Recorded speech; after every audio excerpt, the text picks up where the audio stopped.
Hemen agertzen zaigu oreka heterogeneo bat.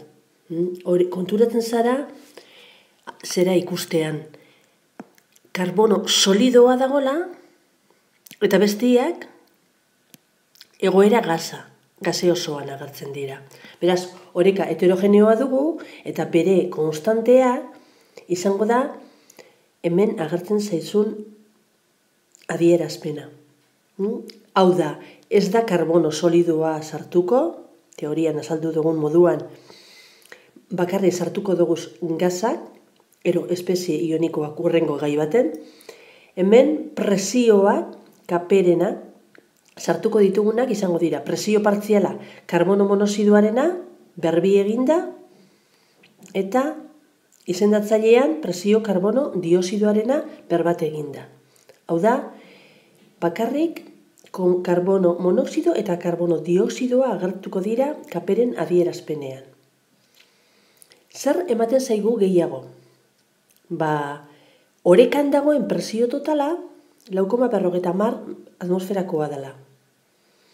Kaperen balioa ematen da, eta presio totala. Ez da besterik ematen. Hau da, hemen ezin duzu, ero behintzat ez duzu ezer lortuko, betiko taula planteatzen baduzu. Ez dakizulako hasierako presioak, ez hasierako molak, bakarrik dakizu orekako presio totala. Eta kape konstantea. Orduan, planteatzen duzunean, hemen ipini dugun adierazpen honetan kaperen balioa, ikusten duzu biak dituzula ez ezagunak. Bai presio partziala karbono monoxidoarena eta presio partziala karbono dioxidoarena. Hau da, ez ezagun bi ditugu. Eta errezago manejatzeko adierazpen hori aldaketa bat egingo dugu. X deituko diogu presio partziala karbono dioxidoarena eta Y karbono monoxidoarena. Era honetan, geratzen zaigu, 1,52 kp dala ikarratu zati X. Ez ezagun bi ditugu, baina beste datu bat oso garrantzitsua ematen zaigu, eta da presio totalaren balioa. Presio totala 4,50 izan da, orekakoa, hori izango da, orekan dauden gaz bien arteko presio partzialen arteko batura. Ikusten duzu, hemen ere ez dugula karbono solidoa sartzen. Solidoek ez dutelako ontziaren horman inolako presiorik egingo. Orduan, daukaguna da, X eta Y batuta 4,50 ematen dutela. Honekin, osatu duguna da, ekuazio sistema bat. Ikarratu, zati X berdin 1,52, eta X eta Y batuta 4,50 emon behar da bela. Osatzen den sistema hori, ebazten duzu, nahi dozun moduan.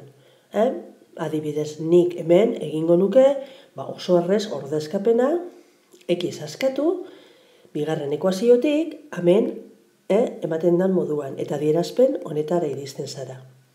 Orain, X hori ordezkatzen duzu goiko ekuazioan, eta hemen ipintzen duzu X, eta geratzen den ekuazioa, izango da, 1,52 berdin ikarratu, zati 4,50 ken Y. Zat izendatzailea biderkatzen pasatzen badugu 1,52rekin, geratzen den bigarren mailako ekuazioan atal guztiak, gai guztiak atal batera eraman da, berdin 0 eginez, bigarren mailako ekuazio ebazten duzu, eta hemen daukazu lortuko duzun soluzioa. Y-ren soluzioa. Y behin ezagututa, X ezagutuko duzu, lehen egin dugun askapena X Y-ren menpekoa, eta hor ordezkatzen duzunean lortzen duzu Y. Beraz, era honetan badakizu presio partzialak orekan dauden konposatu bienak. Hori da eskatzen zana, bateri X deitu diogu, X izan da hau, eta hau izan da Y. Eta hori da eskatutakoa.